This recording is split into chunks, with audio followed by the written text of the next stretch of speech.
बिस्मिल्लाहिर्रहमानिर्रहीम।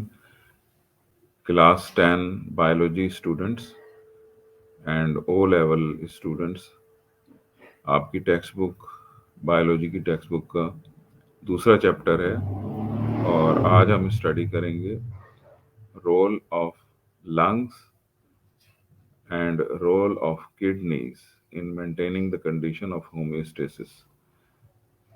Last lecture में हमने स्टडी किया था स्किन का रोल। स्किन किस तरह से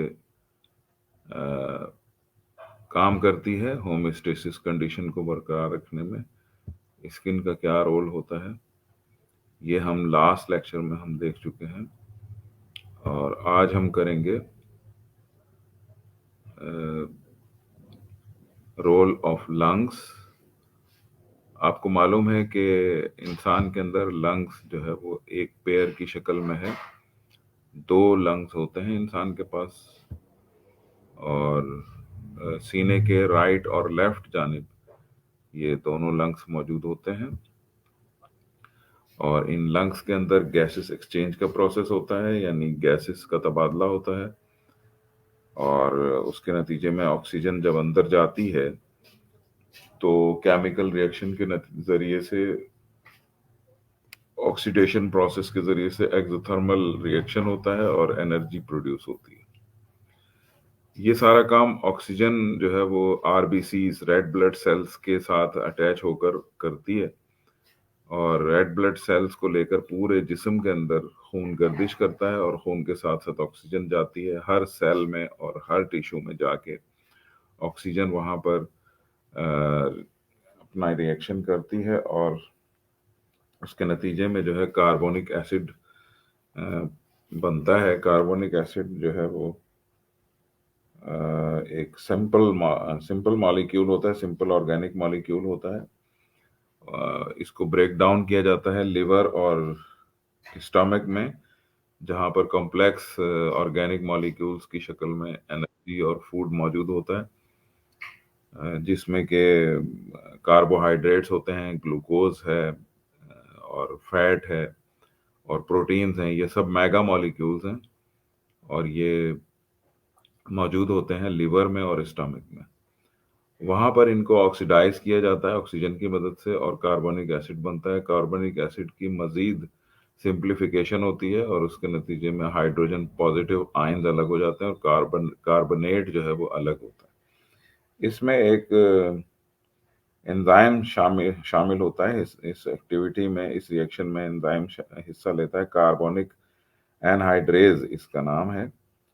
ये कार्बोनिक एनहाइड्रेज एंजाइम की मदद से स्प्लिट होता है कार्बोनिक एसिड स्प्लिट होता है, हाइड्रोजन आयंस अलग होते हैं और कार्बोनेट अलग हो जाता है। इसके बाद ये आरबीसी से बाहर आ जाता है और इसमें से बहुत ज़्यादा मिकदार में एनर्जी प्रोड्यूस होती है हाइड्रोजन के हटने से।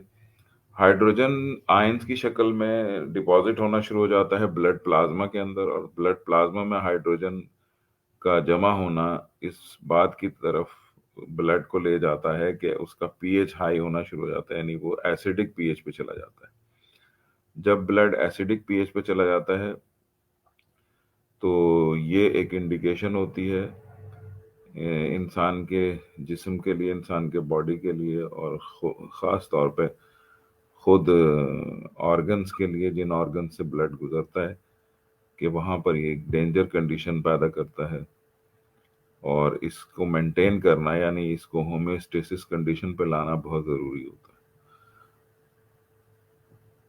अब उस वक्त जो है ये जो आरबीसी से बाहर आ जाता है तो इसको वहाँ से हाइड्रोजन आयंस को कम करने के लिए और पीएच को मेंटेन करने के लिए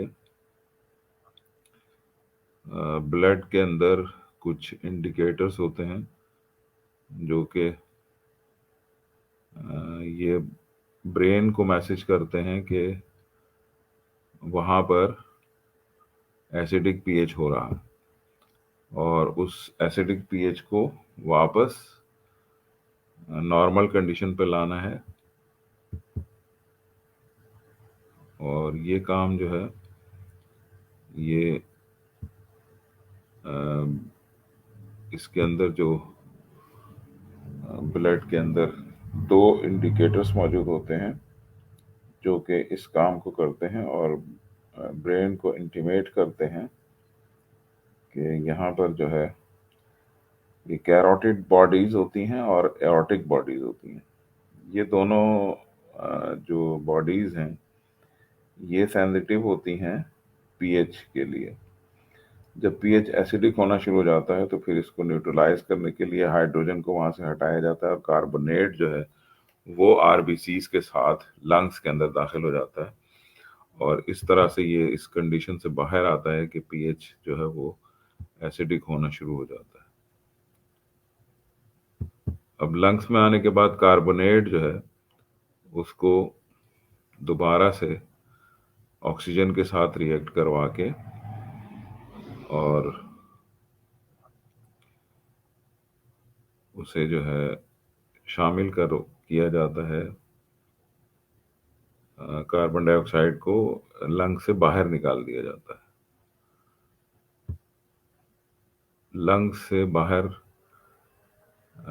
कार्बन डाइऑक्साइड गैसेस स्टेज में वापस निकलती है और ये अमल जो है रेस्पिरेशन का कंप्लीट हो जाता है और कंप्लीट होने के नतीजे में ये ऑक्सीजन का अंदर जाना और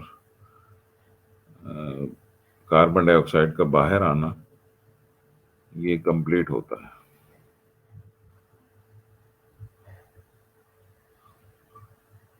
और इस प्रोसेस में भी एनर्जी प्रोड्यूस होती है। एनर्जी प्रोड्यूस जब होती है तो फिर ये जिस्म के काम आती है और वो एनर्जी जो है वो जिस्म में मुख्तलिफ फंक्शंस करने के काम आती है। ये लंग्स की स्लाइड है जो साइक्लिक प्रोसेस है इसका, वो मैं स्क्रीन पर ला रहा हूँ लेकिन उसमें कुछ मसला हो रहा है, वो आ नहीं पा रहा है मेरे सामने। तो बहरहाल हम उसको कोशिश कर रहा हूँ मैं कि वो शेयर हो जाए स्क्रीन पे, लेकिन वो सामने नहीं आ पा रही है। अभी मैं इसको दोबारा कोशिश करता हूँ कि ये आ जाए। अच्छा, अब इसके बाद जो है किडनी पे हम आ जाते हैं कि किडनी जो है उसका क्या रोल है। किडनी का रोल जो है ये भी बहुत इम्पोर्टेंट है और किडनी जो है वो लिक्विड्स को कंट्रोल करती है, लिक्विड्स को होमोस्टेसिस कंडीशन में लेकर आती है और लिक्विड्स को मेंटेन करती है होमोस्टेसिस कंडीशन के लिए। लिक्विड्स में यूरिया, यूरिक एसिड और डिफरेंट टाइप के जो आयंस हैं, सॉल्ट्स हैं, वो ख़ास तौर पे इसमें एक्सक्रीट होते हैं, बाहर निकाले जाते हैं। उनका जो इम्बैलेंस है उसको बैलेंस कर किया जाता है और उसको बैलेंस करने के लिए किडनी के अंदर जो प्रोसेस होता है वो एक लेंथी प्रोसेस है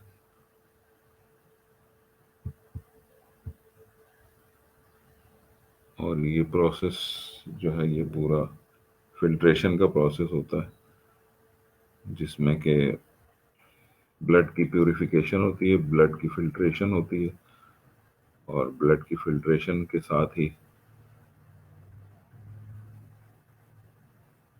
ये यूरिन अलग होता है, यूरिक एसिड अलग होता है और इसके अंदर जो आयंस होते हैं वो अलग हो जाते हैं। तो स्टूडेंट्स वो स्लाइड तो सामने नहीं आ पा रही है, आपके पेज नंबर 27 पर है बुक के अंदर ये स्लाइड मौजूद है और यहाँ पे जो है ये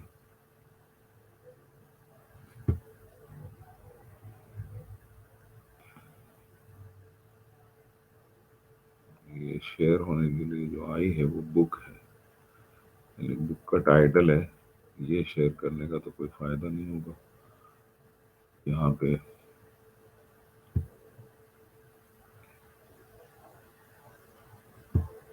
ये शेयर तो नहीं होगा, इसको शेयर करने का कोई फायदा नहीं है। बहरहाल मैं आपको ये समझाता हूँ कि किडनी का प्रोसेस किस तरह से होता है। उसके लिए आप जो फिगर है बुक में जो मौजूद है उसको कंसंट्रेट करें, उस पे आए तो ये आपको समझ में आ जाएगा कि किस तरह से ये प्रोसेस होता है। किडनी की शेप जो है ये बीन सीड के शेप की होती है, और इसका जो फूला हुआ हिस्सा होता है वो कॉर्टेक्स कहलाता है, और इसका जो अंदर दबा हुआ हिस्सा होता है वो पेल्विस कहलाता है। पेल्विस में आर्टरीज और वेन्स जो है वो पेल्विस में खुलती हैं।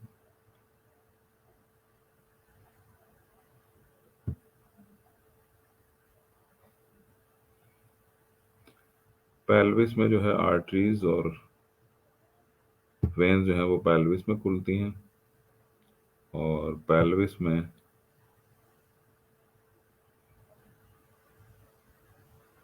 में जाने के बाद ये कैपिलरीज में डिवाइड हो जाती हैं, बहुत ही बारीक बारीक सी कैपिलरीज में डिवाइड हो जाती हैं। और बारीक बारीक कैपिलरीज में डिवाइड होने के बाद ये किडनी में मौजूद जो कलेक्टिंग डक्ट है वो भी बहुत ही बारीक सी पेचदार नाली होती है, और इसको आंख से देखना भी मुश्किल होता है। लेकिन इसकी बड़ी एक डायग्राम दी हुई है पेज नंबर 29 पे। इसका नाम जो है नेफ्रीडिया है। नेफ्रीडिया जो है वो किडनी की यूनिट है, और किडनी में लाखों की तादाद में नेफ्रीडिया मौजूद होते हैं। अगर हम इसके लॉन्गिट्यूडनल सेक्शन को देखेंगे किडनी के, तो इसमें अ, फूला हुआ हिस्सा जो है वो कॉर्टेक्स है, और उसके नीचे मेडुला के चैम्बर्स मौजूद है। मेडुला के इसमें 12 से 14 चैम्बर्स होते हैं हर किडनी के अंदर, और इन चैम्बर्स के अंदर लाखों की तादाद में नेफ्रीडिया मौजूद होते हैं।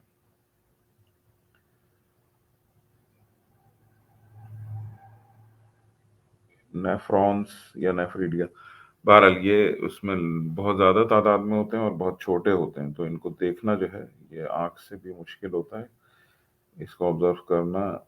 और अगर इसमें कोई किसी भी किस्म की खराबी पैदा होती है तो उसे दूर करना भी जो है वो तकरीबन मुमकिन नहीं होता है। तो ये बहुत ही सोफिस्टिकेटेड नाजुक इसके यूनिट्स हैं, ऑर्गेनेल्स हैं जो किडनी के अंदर मौजूद होते हैं।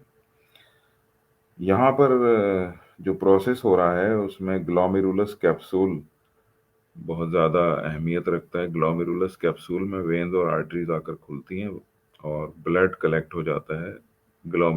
इसमें ग्लोमेरुलस कैप्सूल में ब्लड कलेक्ट हो जाता है। ब्लड कलेक्ट होने के बाद बारीक बारीक कैपिलरीज में डिवाइड होकर ये पूरे के पूरे जो कलेक्टिंग डक्ट है नेफ्रॉन की, उसके इर्द गिर्द ये एक पूरा जाल बना लेती है। नेटवर्क होता है इनका पूरा, वहां पर ये सारी सेपरेशन का प्रोसेस होता है, जिसमें आयंस अलग होते हैं सॉल्ट्स के, कैल्शियम के, मैग्नीशियम के, सोडियम के और क्लोराइड के आयंस जो हैं ये सब अलग होते हैं। आपको पता है सोडियम क्लोराइड जो आम नमक है खाने का, उसमें सोडियम पॉजिटिव और क्लोराइड नेगेटिव होता है। तो क्लोराइड नेगेटिव, इसी तरह मैग्नीशियम क्लोराइड है उसमें भी क्लोराइड नेगेटिव मैग्नीशियम पॉजिटिव होता है। और यूरिक एसिड में भी इसी तरह से अमोनिया के कंपाउंड होते हैं ये, और इसमें भी पॉजिटिव और नेगेटिव होता है। तो ये सब जो है लूप ऑफ हैनल एक इसका पार्ट है। लूप ऑफ हैनल में यू शेप एक ट्यूब बनती है जिसके चारों तरफ कैपिलरीज उसको घेरे हुए होती हैं, और ये यू शेप ट्यूब जो है वो नेफ्रॉन में एक यू की शक्ल बनाती है, जिसमें ये आयंस वगैरह जो हैं ये नीचे की तरफ आते हैं, और उसी वक्त यू टर्न लेकर ये ऊपर की तरफ जाते हैं।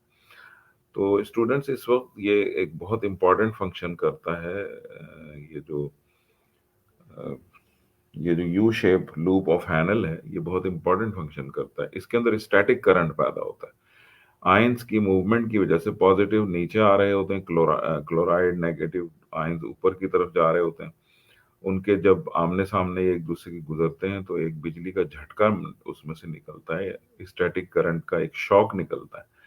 ये हर एक नेफ्रॉन में होता है। जैसे कि मैंने आपको बताया कि एक किडनी में ये लाखों की तादाद में होते हैं, तो दोनों किडनीज में मिलाकर ये बहुत ज्यादा तादाद में बन जाते हैं, और इसका एक अच्छा खासा स्ट्रॉन्ग झटका जो है वो जिस्म के अंदर इलेक्ट्रिक करंट की शक्ल में पैदा होता है। वो क्या काम करता है? उससे होता यह है कि वो हार्ट बीट्स को चलाता है, यानी दिल की धड़कनों को कंट्रोल करता है। उसका करंट सीधा जाके दिल के वेंट्रिकल को लगता है, और वो वेंट्रिकल जो है वो फैलता है और सिकुड़ता है उस करंट की मदद से। अच्छा, दूसरा काम इसका ये है कि यहाँ पर सारी ज्यादातर जो प्यूरिफिकेशन होती है वो लूप ऑफ हैनेल में होती है। इसके बाद हम एक और फंक्शन इसका पढ़ेंगे, वो एब्जॉर्प्शन है, री एब्जॉर्प्शन। एक्सेसिव सॉल्ट्स ना निकल जाएं, एक्सेसिव आयंस ना निकल जाएं, उसको रीअब्जॉर्ब किया जाता है।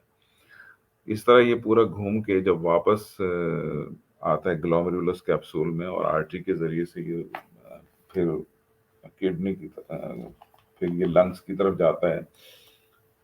तो इसमें पानी की मिकदार कम हो चुकी होती है, क्योंकि वो यूरिया और यूरिक एसिड के साथ और इन आयंस को डिसॉल्व करके पानी जो है वो कलेक्टिंग डक्ट में आ जाता है। तो उस वक्त पानी की मिकदार कम हो जाती है और ब्लड ने आगे बढ़ना होता है, तो जिस्म को उसी वक्त प्यास महसूस होती है, पानी पीने की तलब होती है। पानी पीते हैं तो फिर ब्लड जो है वो लिक्विड में आता है और पतला होकर ज्यादा तेजी से बहना शुरू कर देता है। हार्ट से पास होता है, हार्ट से पास होने के बाद ये लंग्स में आता है, और लंग्स में जो है जो कार्बोनेटेड मॉलिक्यूल्स होते हैं किडनी से जो आ रहे होते हैं उनकी भी ऑक्सीडेशन होती है, और वो कार्बन डाइऑक्साइड बन के जिस्म से बाहर खारिज होते हैं। किडनी में जो फंक्शन हो रहा होता है वो उसकी जो कलेक्टिंग डक्ट है वो पेल्विस के अंदर आके और यूरेटर में खुलती है। यूरेटर का वहां पर मुंह जरा चौड़ा होता है, उसी को दरअसल पेल्विस कहते हैं। पेल्विस में आकर वो तमाम सिक्रीशन जो है वो गिरती हैं, यूरिया और यूरिक एसिड वगैरह, तो ये यूरिन की एक शक्ल बनती है कंबाइंड। और वो यूरिन यूरेटर के जरिए से यूरिनरी ब्लैडर में आता है, और ब्लैडर में आने के बाद ये जिस्म से बाहर यूरेथ्रा ट्यूब के जरिए से खारिज हो जाता है। तो ये पूरा स्ट्रक्चर जो है, इसमें 3 डायग्राम्स हैं जो आपको जबानी याद होनी चाहिए, उसकी प्रैक्टिस आपको करनी है। एक तो यूरिनरी सिस्टम की करनी है, दूसरा ये कि किडनी के लॉन्गिट्यूडनल सेक्शन की प्रैक्टिस करनी है और लेवलिंग करनी है, और तीसरा ये कि नेफ्रॉन की आपको डायग्राम की प्रैक्टिस करनी है। तो इस पे आप मेहनत करें, इसकी प्रैक्टिस करें। समझा मैंने दिया आपको, ये पूरा मैंने आपको इसका प्रोसेस समझा दिया है बहुत अच्छे तरीके से। आप इसको दोबारा रिपीट करके देखिएगा, आपको बहुत अच्छी तरह समझ में आ जाएगा। आप बुक से रीडिंग कर लीजिएगा, फिर आप मेरे लेक्चर देख लीजिएगा, तो आपका आंसर जो है बहुत अच्छा तैयार हो जाएगा। और इसकी हेडिंग्स वगैरह का ख्याल रखते हुए आंसर तैयार करें। वैसे तो आपको स्कूलों में ये पढ़ा दिया गया होगा, लेकिन ये मैं रिवीजन के तौर पे आपको करवा रहा हूँ ताकि आपको एक और समझने का आसान मौका मिल जाए। मैं बहुत ही आसान लैंग्वेज में आपको ये सब चीज़ें बता रहा हूँ। तो बहरहाल आप इसको करें। आज मैंने आपके सामने स्क्रीन शेयर करने की कोशिश की थी, लेकिन वो डायग्राम्स उसकी नहीं आ सकी आपके सामने। तो नेक्स्ट टाइम मैं इसको देखूंगा इंशाल्लाह, वो फिर डायग्राम्स भी आपके सामने आ जाएंगी। तो अब नेक्स्ट नेक्स्ट लेक्चर में इंशाल्लाह हम मज़ीद जो है किडनी का और इसके प्रोसेस को स्टडी करेंगे। किडनी बहुत डिटेल में डिस्कस हुआ है इस चैप्टर के अंदर, तो किडनी जो है वो इम्तिहानी नुक्ता नज़र से बहुत इंपॉर्टेंट है। Alright students, now I am going to end this lecture. अपना बहुत ख्याल रखिएगा, इंशाल्लाह ताला फिर नेक्स्ट लेक्चर मुलाकात होगी। अस्सलाम वालेकुम वरहमतुल्लाहि वबरकातुहू।